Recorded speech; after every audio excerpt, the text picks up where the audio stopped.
지난주 수요일 말씀에 이어서 오늘도 창세기 37장 말씀을 가지고 함께 은혜를 나누고자 합니다. 요셉의 인생 스토리를 싫어하는 사람은 아마 아무도 없을 것입니다.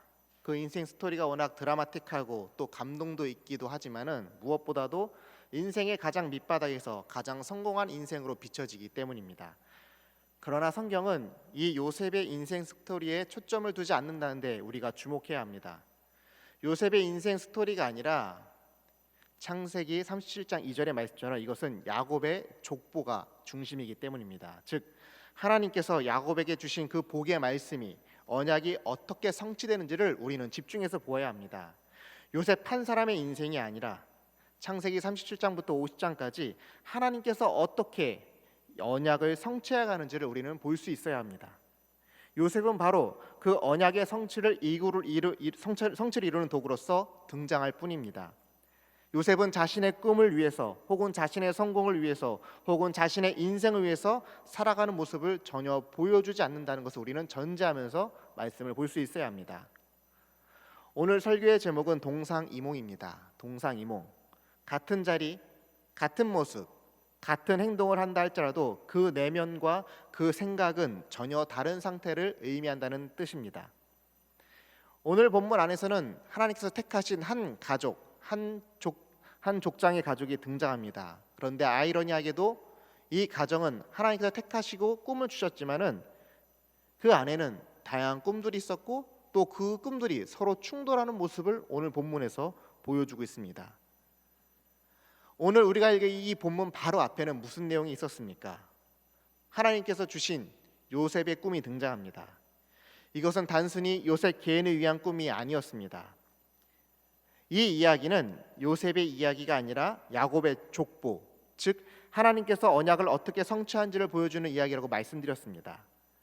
영적으로 타락하고 육적으로는 살인과 간음과 폭력으로 얼룩져 있는 이 패역한 아들들, 그리고 그 아들들을 보며 무기력하게 살아가고 있는 그 야곱의 인생에 하나님께서 다시 요셉을 통해 꿈을 주셨다는 이야기입니다.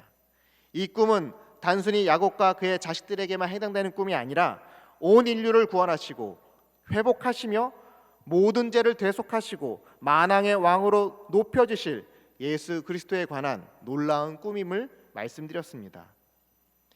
형제들의 곡식단이 야곱의 곡식단을 향해서 절하고 해와 달과 11별이 절하는 것은 요셉 개인적인 성공이 아니라 요셉을 통해 이루실 야곱 가족의 구원 이야기, 더 나아가 그들 자신의 죄를 회개하고 구원에 이르는 꿈이자 모든 족속이 예수 그리스도의 십자가의 은혜로 죄에서 구원받게 될 놀라운 복음이 담지된 꿈이었습니다. 그런데 이 동일한 상황에서, 동일한 공간에서 동일한 삶을 사는 이들이 이 하나님께서 주신 하나의 꿈으로 하나가 되지가 않았다는 데 문제가 있습니다. 이들은 다 하나님의 택하심을 받은 자녀들이었지만 서로 다른 꿈을 꾸고 있었습니다. 이들이 어떻게 서로 다른 꿈을 꾸고 있는지 살펴보도록 하겠습니다. 오늘 본문 12절 말씀입니다. 제가 읽겠습니다. 그의 형들이 세겜에 가서 아버지의 양떼를 치를 때에,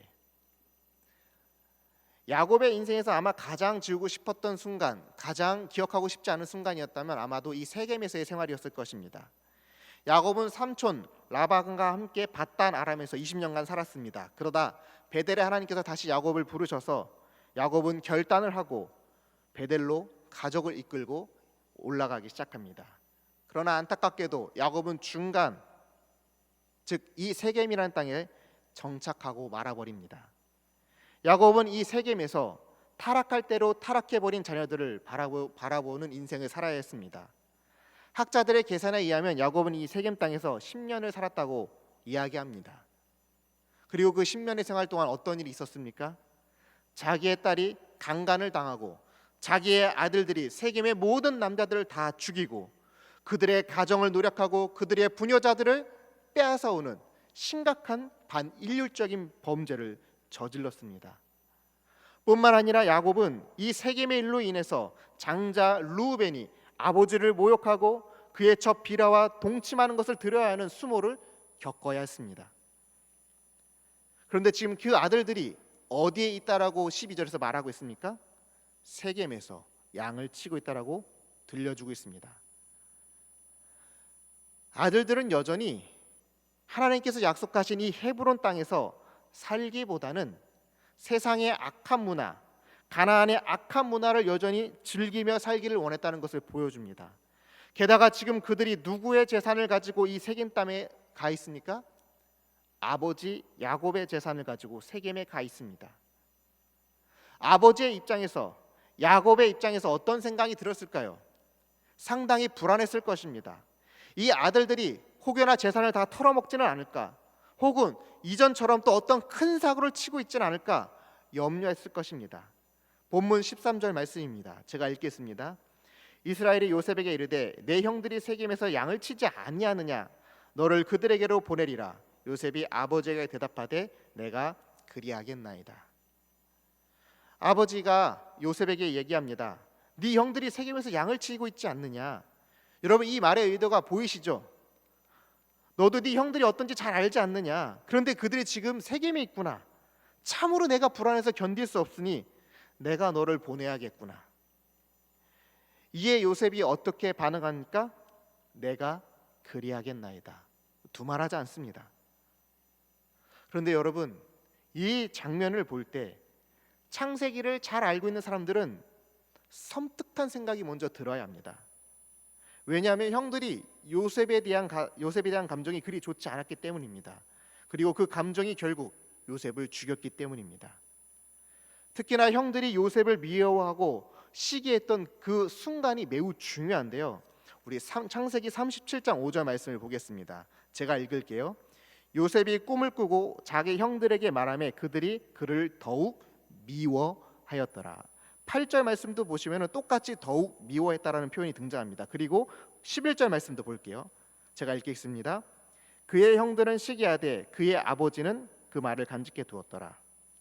자, 5절과 8절과 11절 말씀을 보면 다 형들이 요셉을 어떻게 했다고 하죠? 미워했다, 더욱 미워했다. 그리고 11절을 보면 형들이 시기했다라고 표현합니다. 근데 이 시기가 언제였다고요?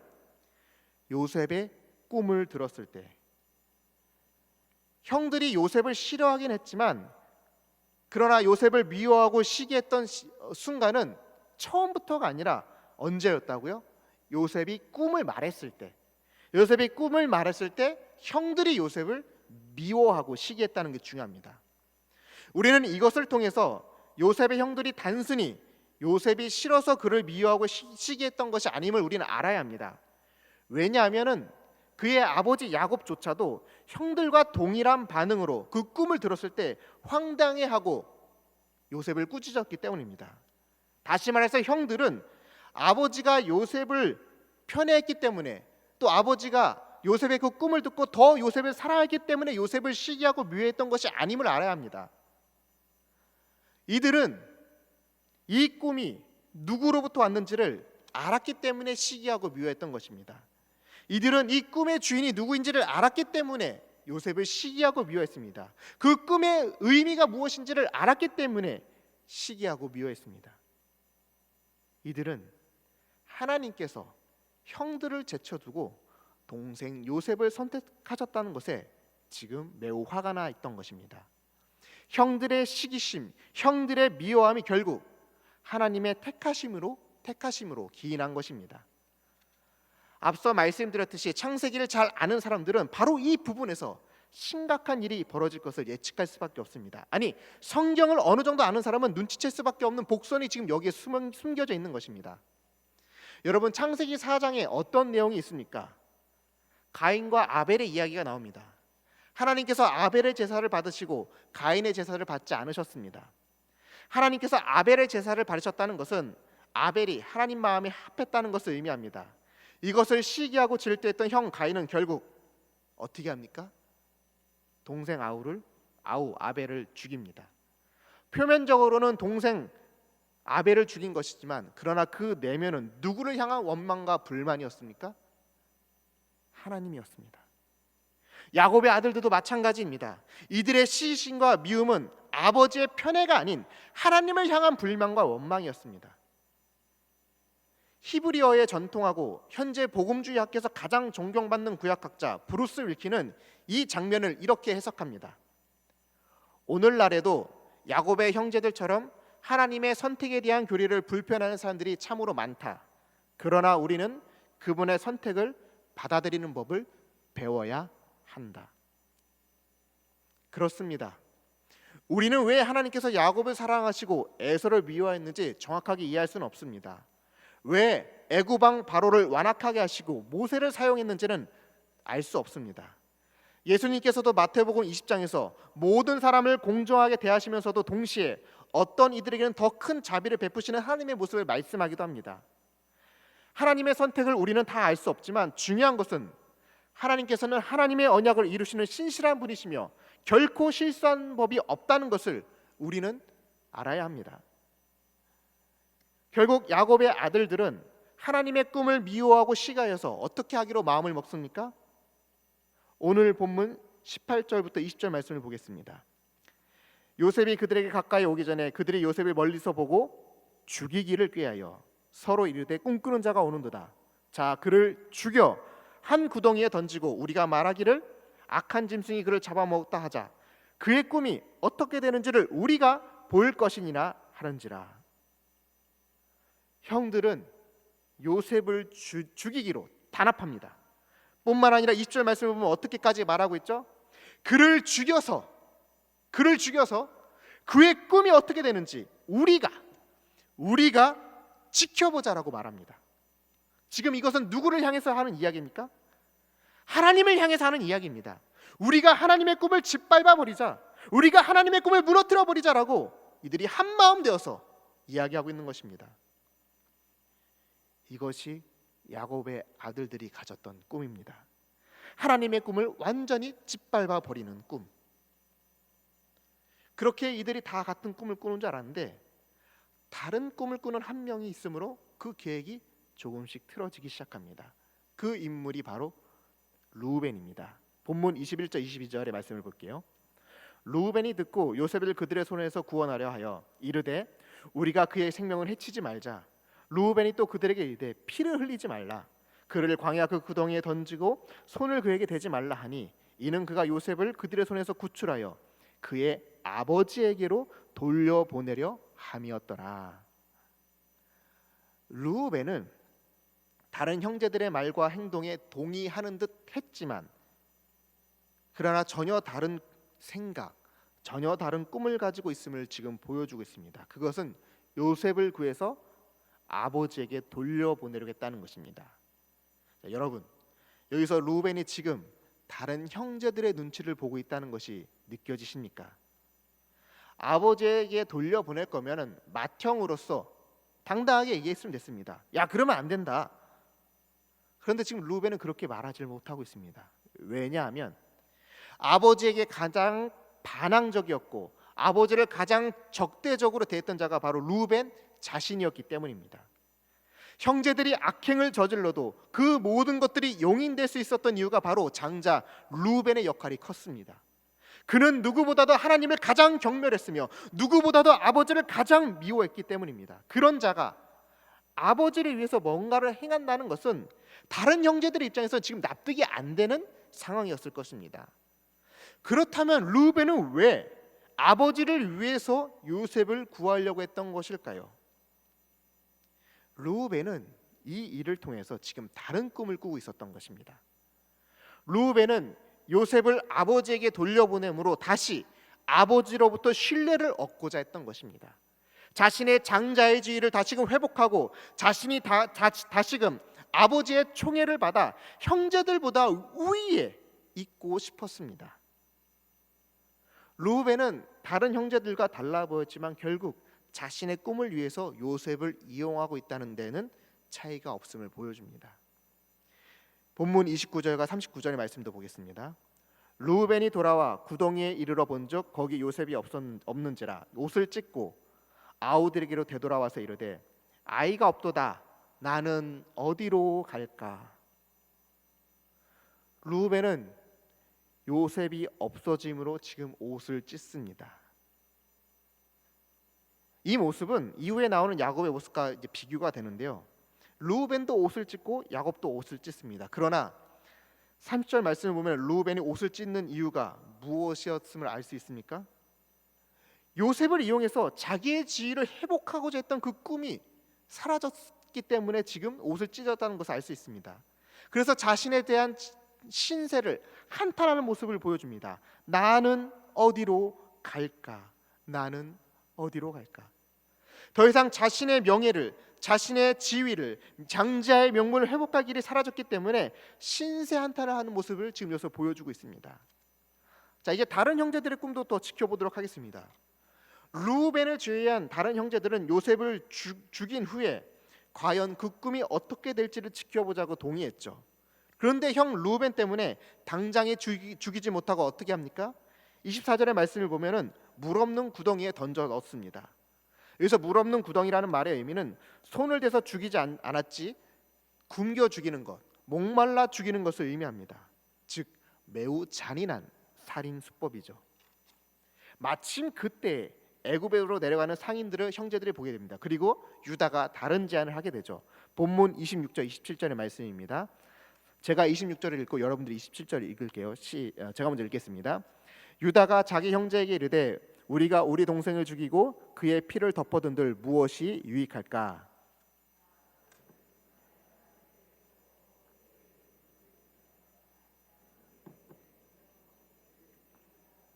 그의 형제들이 청정하였더라. 여러분, 유다 어떤 것 같습니까? 여러분, 유다의 완악함이 지금 보이십니까? 유다는 우리가 직접 죽이지 말고 어떻게 하겠다는 것을 지금 의견을 묻고 있는 거죠. 이방인들의 손에 죽게 하자고 지금 제안하고 있는 것입니다. 여러분, 당시에 노예로 팔려간다는 것은 곧 죽도록 일만 하다가 병에 걸리든지 사고로 죽든지 그러한 인생을 의미하는 것입니다. 형들이 이것을 잘 알았습니다. 어린 요셉이 노예로 살다가 얼마 안가 고된 노동으로 죽게 된다는 것을 이들은 쉽게 예측할 수 있었습니다. 유다는 동생을 죽이는 일에 더 계산적이고 더 끔찍한 방법으로 살해할 방법을 지금 좋게 포장해서 말하고 있을 뿐입니다. 그러한 그의 화려한 언변 이면에는 누구보다도 추악하고 끔찍한 욕망이 지금 자리하고 있음을 보여줍니다. 이것이 유다의 꿈이었습니다. 내 손으로 죽이지 않고 다른 이들의 손을 빌려서 동생을 죽이는 꿈. 이렇게 형제들은 저마다 다른 꿈을 꾸고 있었습니다. 그리고 이들은 채색옷에 순년소의 피를 묻혀 이제 아버지에게 돌아옵니다. 33절부터 35절까지의 말씀을 제가 읽겠습니다. 아버지가 그것을 알아보고 이르되 내 아들의 옷이라 악한 짐승이 그를 잡아먹었도다. 요셉이 분명히 찢겼도다 하고 자기의 옷을 찢고 굵은 배로 허리를 묶고 오래도록 그의 아들을 위하여 애통하니 그의 모든 자녀가 위로하되 그가 그 위로를 받지 아니하여 이르되 내가 슬퍼하며 스올로 내려가 아들에게로 가리라 하고 그의 아버지가 그를 위하여 울었더라. 아버지 야곱이 완전히 나락으로 떨어진 모습을 보여줍니다. 아니, 그의 고백처럼 그는 스올로 내려가기를 작정합니다. 여러분, 이 스올이라는 단어는 무덤이라는 뜻입니다. 즉 야곱은 자기 자신을 스스로 죽은 자라고 고백하는 것입니다. 왜냐하면 더 이상 야곱은 꿈을 꿀 수 없었기 때문입니다. 야곱이 옷을 찢고 슬퍼하는 이유는 아들 요셉의 죽음도 있었겠지만 그러나 그것보다 더 큰 이유는 바로 하나님께서 주신 꿈을 잃어버렸기 때문입니다. 야곱은 일전에 말씀드렸듯이 눈물을 흘리는 남자가 아닙니다. 그의 아내가 죽어도 그의 아버지가 죽어도 그런 눈물 한 방울 흘리지 않았던 인물입니다. 그런 그가 애통하는 이유는 다른 이유보다도 하나님의 꿈을 이룰 수 없다는 것에 대한 좌절과 절망 때문이었습니다. 자기는 물론 아들들을 보면 죄악에 무뎌진 그 모습이 어떠한 소망도 기대할 수 없었던 바로 그때에 죄를 미워하고 하나님을 사랑하는 요셉을 보면서 새로운 소망을 가질 수 있었습니다. 게다가 하나님께서 요셉을 통해서 꿈을 주심으로 말미암아 그런 비전을 꿈꿀 수 있었습니다. 그렇게 그 마음에 그 꿈을 간직하며 기다리며 살아가고 있는데 그 꿈을 실현한 요셉이 죽음으로 말미암아 야곱은 가장 가련한, 가장 비참한 인생이 되어버린 것입니다. 더 이상 하나님을 믿고 살아갈 이유가 없어져 버린 것입니다. 그렇게 야곱을 비롯한 그의 아들들은 각자의 꿈을 실현하기 위해서 자신들의 방법대로 지금 착실하게 실행해 나가고 있었습니다. 그리고 그것들을 이룬 아들들은 당당히 야곱 앞에 요셉의 채색 옷을 보이며 아버지를 위로하는 기만적인 모습을 보여줍니다. 자신들이 이겼다는 것입니다. 얼마나 속으로 아버지를 비웃었을까요? 겉으로는 위로하는 척 말입니다. 더 나아가 이들은 하나님의 꿈을, 하나님의 계획을 이겼다고 스스로 얼마나 대단하다고 느꼈을까요? 우리가 지켜보겠다. 우리가 그 꿈이 이루어지는지 지켜보겠다. 우리가 마치 바벨탑을 쌓으며 우리가 하나님보다 높아지리라라고 말하는 것처럼 보이지 않으십니까? 그렇다면 하나님은 정말로 이들의 악한 의도에 그 계획이 실패했을까요? 여러분, 놀랍게도 그렇지가 않습니다. 더 놀라운 것은 이 본문 안에 나타나는 장면마다 예수님의 행적이 숨어져 있다는 사실입니다. 사실 하나님의 계획에는 전혀 실수가 없으셨습니다. 하나님의 꿈에는 계산착오가 없으셨습니다. 하나님의 꿈은 하나님의 방법대로 이루어 가시기 때문입니다. 야곱의 족보에 요셉을 전면에 세우신 이유가 다 있었다는 의미입니다. 자, 이제 다시 처음으로 돌아가 보겠습니다. 아버지 야곱이 의로운 요셉을 지금 누구에게 보내기로 작정합니까? 악한 형들에게 보내기로 작정합니다. 그것도 아버지의 재산을 관리하고 있는 상황에서 말입니다. 그리고 형들은 그 요셉을 어떻게 하려고 하죠? 죽이려고 합니다. 여러분, 지금 이 장면, 이 이야기 어디서 많이 들어봤다고 생각이 들지 않으십니까? 마태, 마가, 누가 공통적으로 들어있는 바로 포도원 품꾼 비유와 매우 비슷한 장면입니다. 어떤 주인이 포도원을 만들고 농부들에게 세를 주고 타국으로 떠납니다. 그리고 열매 거둘 때가 되어 종들을 보내고 마지막에 누구를 보내죠? 하나뿐인 상속자 아들을 보냅니다. 그런데 농부들이 지금 어떻게 모의합니까? 상속자를 죽여서 우리가 이 포도원을 다 차지하자라고 모의합니다. 농부들은 그렇게 상속자 아들을 죽여 자신들의 탐욕의 꿈을 이루려고 합니다. 마치 누구와 똑같습니까? 요셉의 형들입니다. 아버지 야곱의 상속자로서 채색 옷을 입었던 그 아들, 바로 동생 요셉을 죽여서 자신들의 탐욕과 정욕을 지금 이루려고 했던 것입니다.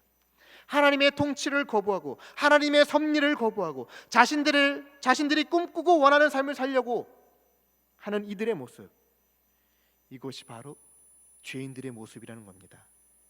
요셉의 형들처럼 죄인들은 자기의 죄가 드러나는 것을 너무나 싫어합니다.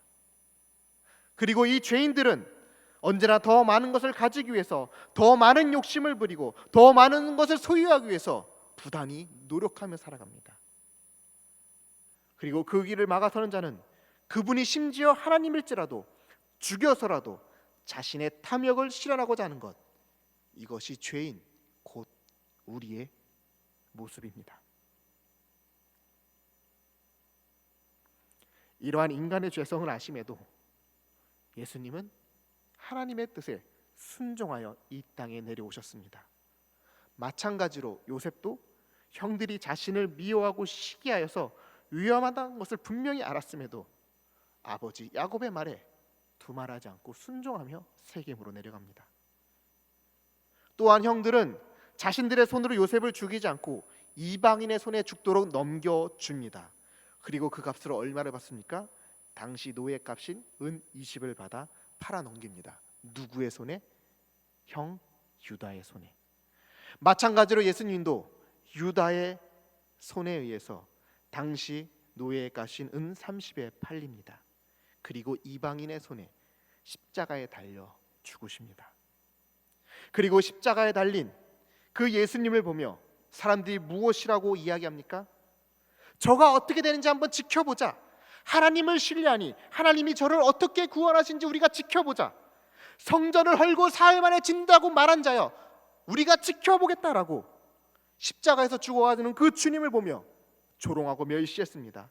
마찬가지로 형제들도 요셉을 죽이려고 하면서 무엇이라고 얘기했습니까? 그의 꿈이 어떻게 되는지 우리가 지켜보자. 이들은 하나님의 꿈, 하나님의 은혜와 구원에는 관심이 없고 전부 자기의 욕망을 위해 살아가는 추악한 죄인의 모습을 보여주고 있습니다. 뿐만 아니라 르우벤은 하나님의 꿈이 아닌 자신의 꿈이 이루어지지 않는 것을 슬퍼하고 있습니다. 유다는 화려한 언변으로 다른 사람을 이용하여 뒤에서 음흉하게 자신의 욕망을 이루는 모습을 보여주고 있습니다. 혹시 우리도 르우벤처럼 우리의 꿈이 이루어지지 않는 것에 대한 한탄만 하고 있지는 않으십니까? 내가 원하는 것이 이루어지지 않는다고, 내 사업이, 내 환경이, 내 자식들이 내 뜻대로 되지 않는다고 신세 한탄만 늘어놓은 채 하나님의 복음에는 관심이 없고 그저 그냥 교회의 문턱만 밟고 있지는 않으십니까? 혹시나 우리도 유다처럼 말로는 그럴싸하게 자신을 포장하지만 정작 그 내면은 추악하고 더러운 욕망으로 가득 차 있지는 않으십니까?